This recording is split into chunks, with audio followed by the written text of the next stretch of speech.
berusahalah memasuki pintu yang sempit itu. Injil Lukas bab 13 ayat 22 sampai 30. Dalam perjalanan ke Yerusalem, Yesus keliling dari kota ke kota, dari desa ke desa, sambil mengajar.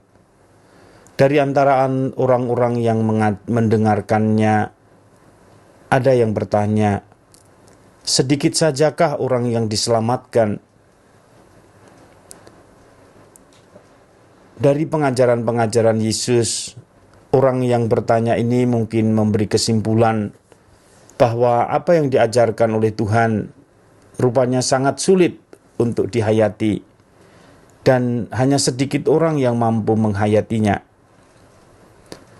Menanggapi pertanyaan orang itu, Yesus justru meminta untuk berusaha memasuki pintu yang sempit, pintu yang sulit itu. Dalam Injil Matius juga dikatakan, Yesus berkata, "Masuklah melalui pintu yang sesak itu, karena lebarlah pintu dan luaslah jalan yang menuju kepada kebinasaan, dan banyak orang yang masuk melaluinya. Karena sesaklah pintu dan sempitlah jalan yang menuju kepada kehidupan, dan sedikit orang yang mendapatinya." Matius bab 7 ayat 13 sampai 14. Banyak orang akan masuk, tetapi tidak akan dapat. Rupanya Tuhan yang mempunyai rumah sudah menutup pintu. Orang yang makan masuk tidak dibukakan pintu karena tidak dikenal tuan rumah. Walaupun telah makan dan minum bersamanya dan mendengar pengajarannya, orang-orang yang mau masuk itu tidak boleh masuk karena tidak mengenal dan juga tidak dikenalnya. Nah, saudara-saudari yang terkasih, hidup bersama Tuhan secara fisik ataupun mungkin telah mendengarkan Tuhan secara langsung, rupanya tidak menjamin orang itu mengenal dan dikenal oleh Tuhan dan bisa masuk dalam kehidupan kekal. Tuhan lebih menghendaki bahwa orang itu tidak hanya mendengar, tetapi melaksanakan kehendak Tuhan, melaksanakan sabda Tuhan, melaksanakan apa yang diajarkan. Memang sulit untuk melaksanakan apa yang diajarkan Tuhan. Namun orang yang berusaha menghayatinya atau mau berusaha untuk memasuki pintu yang sempit itu, tentu akan dapat masuk ke dalam kehidupan yang kekal.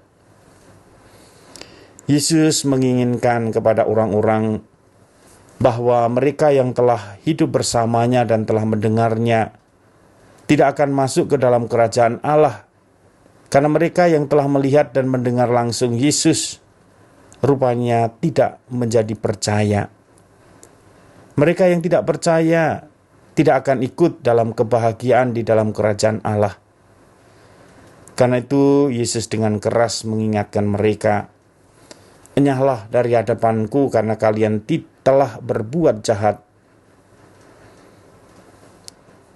Mereka yang telah melihat dan mendengar langsung Yesus, mereka menjadi tidak percaya. Bahkan mereka ingin menyingkirkan Yesus karena ajaran-ajarannya yang sangat keras untuk hidup mereka.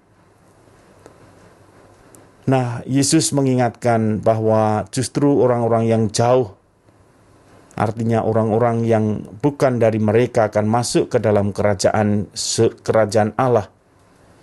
Mereka masuk ke dalam kerajaan Allah karena mereka walaupun tidak melihat langsung, mendengar langsung Yesus, tetapi percaya.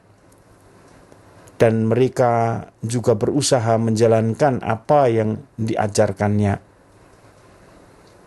Karena itu Yesus berkata kepada mereka, dan sesungguhnya ada orang yang terakhir yang akan menjadi orang yang terdahulu, dan ada orang yang terdahulu yang akan menjadi orang yang terakhir.